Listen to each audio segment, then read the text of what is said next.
회담이 끝나자 이 궁벽한 두메산골에서 언제 준비하였는지 찜닭 한 마리와 포도주가 나왔다. 멀리서 비행기 소리, 대포 소리가 은은히 산천을 울리는 가운데 양국의 지도자는 술잔을 부딪히며 승리를 미리 자축하였다. 한편 10월 21일 펑더하이가 김일성을 만나는 날 홍세즈는 펑더하이로부터 전보를 받았다. 금일 오전 9시에 동창과 북진 사이의 대동에서 김일성 동지와 만났음. 전방의 상황은 아주 혼란스러워 평양에서 철수하는 부대와는 이미 사흘 동안 연락 두절임. 함흥, 순천, 이남에는 우군이 없고 함흥의 적이 북진을 계속할지는 불분명한. 덩화, 홍세주, 한센주 동지는 필수 인원을 대동하고 급히 내가 있는 곳으로 와서 적을 섬멸할 수 있는 병력 배치를 논의하기 바람. 제팡 동지는 자녀 인원을 데리고 부대를 따라 그대로 전진할 것. 펑더하이가 극소 인원만 대동하고 호로리 차 2대만으로 조선 땅으로 사라졌을 때 그들은 불안해서 살 수가 없었다. 그 뒤로 이틀 동안이나 완전히 소식이 끊기고 말았다. 최고 지도자의 행방을 모른다는 것은 자기들이 너무나 큰 실책이었다. 드디어 연락이 되고 회동하자는 말을 들으니 살 것 같았다. 상황은 시시각각 바뀌고 있었다. 그렇지 않아도 마오 주석으로부터 부대 배치를 바꾸고 펑 총사령관과 합류하라는 전보를 연거푸 받고 있었다. 한센추는 이미 제40군 사령부와 함께 전선으로 가버렸기 때문에 연락이 되지 않았다. 21일 당일 저녁 7시가 넘어서 기밀을 지키기 위하여 덩어와 홍세주는 약간의 간격을 두고 각각 따로 출발하였다. 홍세주는 지프차 안에서 잠깐 잠이 들었다. 안내원이 잠을 깨워서 보니 사방은 아직 희뿌연 새벽 5시인지라 사주가 분명히 보이지는 않았지만 조선 특유의 민둥산들이 희미하게 보였다. 연락지점에 도착했다고 해서 보니 10여 호의 인가가 있는 산골 마을이었다. 덩아는 아직 도착하지 않았는데 40세쯤 되는 당 간부인 듯한 부인과 조선인민군 2명이 맞이한다. 부인은 스스로 연락처 주임이라고 자기소개를 하는데 서투르지만 분명히 알아들을 수 있는 중국어로 말을 한다. 키가 약간 작고 귀가 세게 보인 연락처 주임은 어떤 사명의식을 분명히 가지고 있는 태도였다. 조선 여성들은 중국 여성이 도저히 따라갈 수 없는 강한 면이 있다. 이 연락처 주임뿐만 아니고 조선 병사들은 거의가 중국어, 일본어 정도는 할 줄 안다. 중국인은 어느 한 사람도 한국어, 일본어를 아는 사람이 없을 정도이다. 나는 중국인민지원군 13병단 부사령관 홍세주요. 사령관 펑더하이의 연락원을 만나기로 했는데 그는 지금 어디 있는 것이오? 연락받고 이미 알고 있습니다. 펑더하이 총사령관의 연락원이 지금 오고 있습니다. 잠시만 기다리십시오. 아침 7시가 되자 덩화도 도착하였다. 그때 미군의 P-51 전투기가 갑자기 날아와 마을에 한바탕 기총 사격을 퍼부었다. 처음에는 이들이 무엇을 알고 사격을 하나 했으나 가만히 상황을 보니 그들은 아무런 계획 없이 무차별 사격을 가한 것에 지나지 않았다. 아침 10시경에야 펑 총사령관의 연락원이 도착하였다. 펑 총사령관은 이 근처의 대동이라는 촌락에 계십니다. 지금 김일성 수상과 회의를 계속하고 계십니다. 펑 사령관도 어서 만나보고 싶어 하십니다. 홍세주와 덩화가 연락지점에서 출발한 것은 11시가 넘어서였다. 가스 67 지프차 위에 나뭇가지들을 꽂아 위장을 하고 산골 마을을 빠져나갔다. 좀 넓은 들판에 이르자 미군 무스탕기 10여 대가 갑자기 나타나 폭탄을 투하하고 기총 사격을 가하였다. 그들은 잽싸게 차에서 내려 도랑에 몸을 숨겼다가 다시 타고 빠른 속력으로 산골짜기로 진입하였다. 홍세주와 덩아는 실은 깜짝 놀랐다. 정부에 빠른 미군이라고 하더니 어느새 최고 지휘관들이 있는 곳을 알아내고 공중폭격을 시작하는가 하고. 그러나 이상한 일은 명중도 잘 되지 않는 폭탄에 기총을 난사하여 실탄만 소비하고 있을 뿐 별 관심도 없는 듯 이내 멀리 사라져버리고 말았다. 대동까지 가는 약 1시간 되는 거리에서 여러 차례 미군 전투기를 만났고 그때마다 차를 숲속에 숨기고 사람은 멀리 떨어져서 은폐물 밑에 엎드렸다. 대동에 이르자 골짜기 입구에 여러 명의 보초병이 서서 차를 막았다. 누구십니까? 여기는 출입금지 구역입니다. 나는 중국인민지원군 부사령관 홍세주요. 나와 덩아가 펑 총사령관을 뵙기를 원한다고 전해주시오. 그러자 보초병이 잠깐 기다리라며 들어갔다 나오더니 아주 정중하게 들어가라고 안내한다. 마을로 들어서자 펑 사령관의 경호원이 나왔다. 펑 사령관은 저 집에서 김 수상과 회담 중이십니다. 이야기가 길어지니 먼저 점심을 들며 기다리라고 하셨습니다. 초조하여 점심을 먹는 둥 마는 둥 하고 기다리니 오후 2시가 넘어서야 들어오라는 전갈이 왔다. 두 사람이 들어가니 널따란 방 가운데 탁자를 사이에 두고 의자에 앉아 두 사람이 화기애애하게 담소를 나누고 있었다. 마치 친한 동물을 오랜만에 만나서 회풀을 붓는 듯 하였고 김일성 수상은 여유만만한 태도였다. 어서 오세요. 여길 찾느라고 힘들었지요. 나도 금방 평안북도까지 왔다가 때마침 도착한 펑 사령관을 만났지요. 그런데 적은 아직도 중국인민지원군이 조선에 들어와 있는 줄을 까마득하니 모르고 있어요. 멍청한 것들이지요. 하하하. 여기까지 오는데도 여러 번 비행기 사격을 받았습니다. 그랬을 거예요. 그들은 우수한 화력만 믿고 자신의 차에 있을 뿐 우리 빨치산 전법 같은 것은 전혀 모르고 있어요. 이제 중국 지원군도 도착했으니 참 재미있는 전투가 될 것 같습니다. 자, 나는 펑 사령관과 이야기 많이 했으니 나가보겠습니다. 말씀들 나누세요. 산동 사람처럼 덩치도 크고 사나이다운 풍물을 지닌 김 수상은 기분 좋게 한잔하고 어느 잔치집을 나가는 손님 같았다. 벙더와이는 두 사람을 보고 모든 마음이 다 놓이는지 19일 압록강을 넘어서부터 오늘 21일에 이르는 경과를 설명해 주었다. 압록강을 넘어서 벙더와이는 신의주시 노동당 위원장을 만났단다. 조선 외무상 박헌영도 거기서 같이 기다리고 있었다. 김일성 수상은 지금 어디 있느냐고 물었더니 연락이 안 된다고 했다. 날씨는 가랑비가 진눈깨비로 바뀌어 흩날리고 도로는 진흙구덩이가 되어 하는 수 없이 박헌영의 제안에 따라서 수풍 발전소 안에 들어가서 하룻밤을 지새웠다.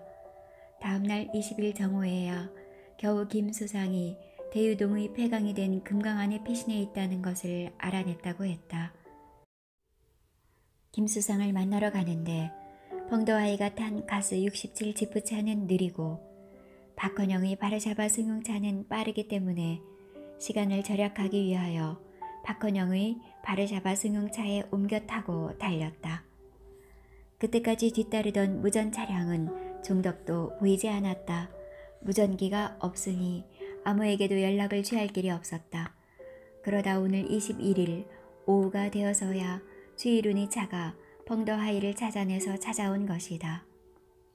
두 사람더러 이곳으로 달려와 달라고 전보를 친 것은 바로 주이룬의 통신 차량이 도착해서 겨우 가능했단다.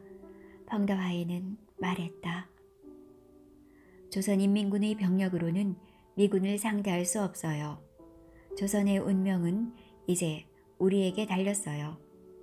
네, 저희들도 태각하는 백성들과 인민군을 보고 이제부터 모든 조선의 운명은 우리 손에 달렸다는 것을 알았습니다. 지금은 하루속히 근거지를 점령해 진지를 구축해야 돼요. 그러려면 원래의 계획을 바꾸어 기동 중 기회를 포착하면 즉시 섬멸하는 각계격파 작전을 써야겠어요. 마오 주석의 말씀대로 미군보다 상대적으로 약한 한국군 제6, 7, 8의 3개 사단을 공략해서 첫 번째 전투를 승리로 이끌려고 하는데 내 계획이 어떻소? 바로 그것입니다. 첫 번째 전투를 미군과 하는 것은 피해야 합니다. 첫 승전보를 전해서 사기를 격양시키려면 한국군을 선택해야 합니다.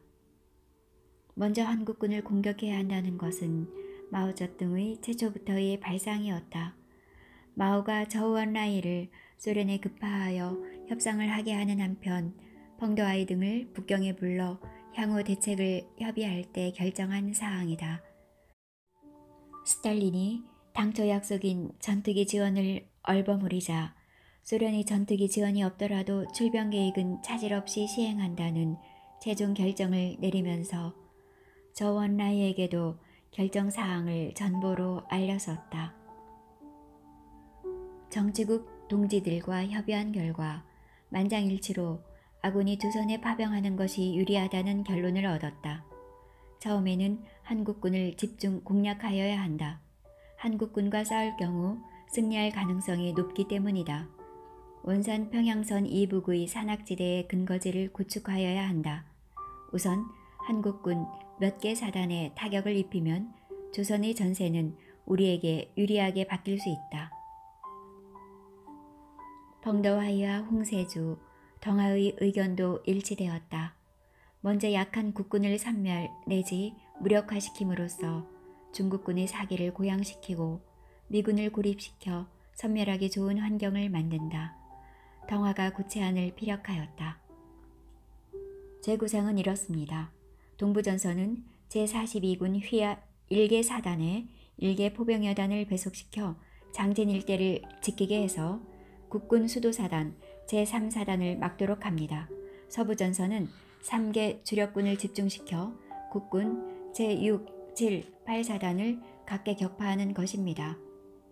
제40군을 덕천 영변 일대에, 제38군은 희천에, 제39군은 태천, 구성 일대로 진격시켜 적을 섬멸할 기회를 살피게 하겠습니다. 홍세즈가 이어서 말한다. 그런데 제39군이 태천 쪽으로 오게 되면 신의주, 정주가 비게 되어 적이 서해안으로 상륙해 올 경우 이를 그르칠 수 있습니다. 그래서 제 생각으로는 제66군을 안동, 신의주 일대에 배치하는 것이 옳을 듯합니다.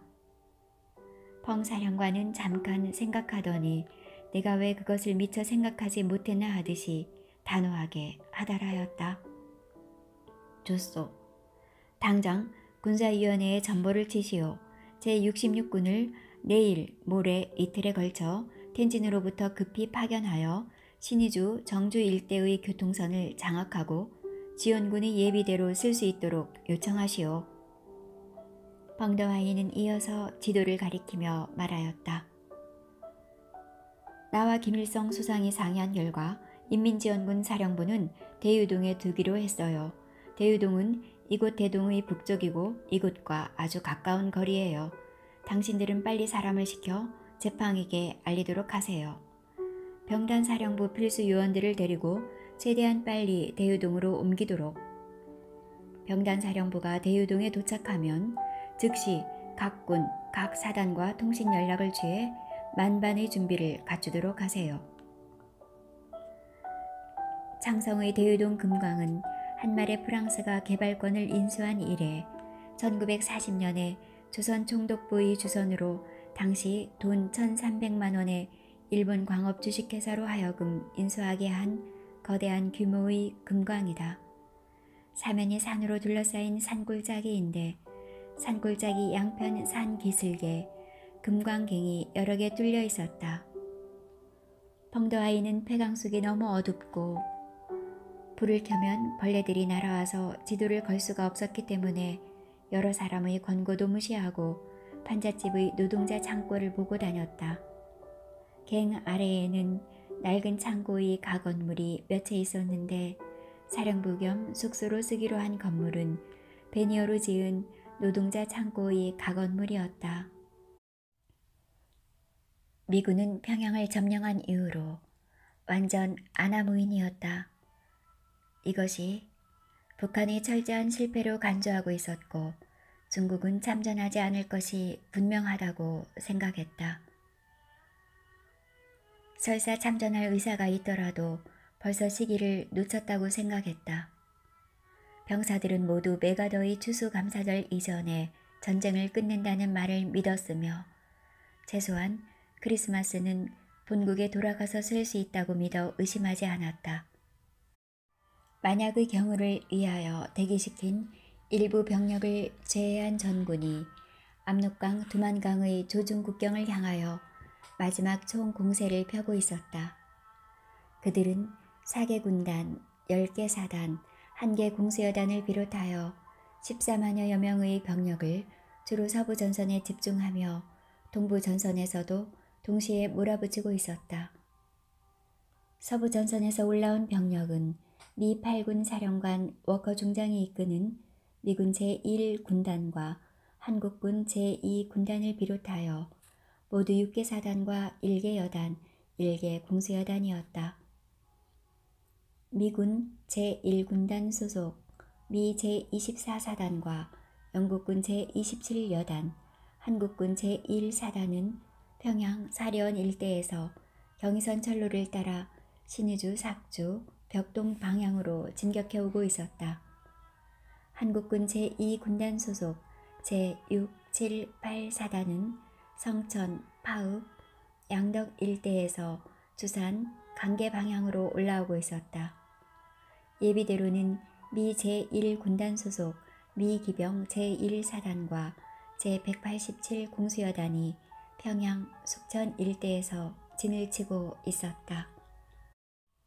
동부전선에서 올라오는 병력은 알몬드 소장이 인솔하는 미 제10군단과 한국군 제1군단 등 합계 4개 사단이었다. 미 제10군단 소속 미 해병 제1사단과 미 제7사단 그리고 한국군 제1군단 소속 수도사단 제3사단이 장진호를 따라 두만강변의 해산, 강계 방향으로 진격해 오고 있었다. 한국군을 선두에 세워 방패막이로 삼고 미군은 뒤에서 차에 탑승한 보병을 선두로 밀려오고 있었다. 그들의 진격 속도가 어찌나 빠른지 동부전선의 국군 수도사단은 벌써 오로리 홍원 일대를 점령해 중국 인민지원군의 예정 방어지역에 도달해버리고 말았다. 그때 압록강을 건넌 중국 지원군 5개 사단은 압록강 남쪽의 신의주 만포지대에 도착하였을 뿐이어서 예정 방어지역에서 120에서 270km나 떨어져 있었다. 미군보다 중국군이 먼저 예정지역에 도착하기는 벌써 글렀다. 그런데 보고를 받은 펑더화이와 홍세주, 덩화는 여기서 중요한 저들의 결점을 하나 발견하였다. 서부전선을 맡고 있는 미 제8군과 동부전선을 맡고 있는 미 제10군단 사이가 너무 떨어져 있어 허술한 빈틈이 생기고 있었다. 우한중에 중국군이 노리고 있는 국군 3개 사단이 돌출되어 있는데 그들은 중국 인민지원군이 벌써 조선 땅에 들어와 있다는 사실을 전혀 모르고 있었다. 은폐에 있다가 불시에 적을 분산 포위하여 각계 격파하기에 아주 좋은 여건이 조성되고 있었다.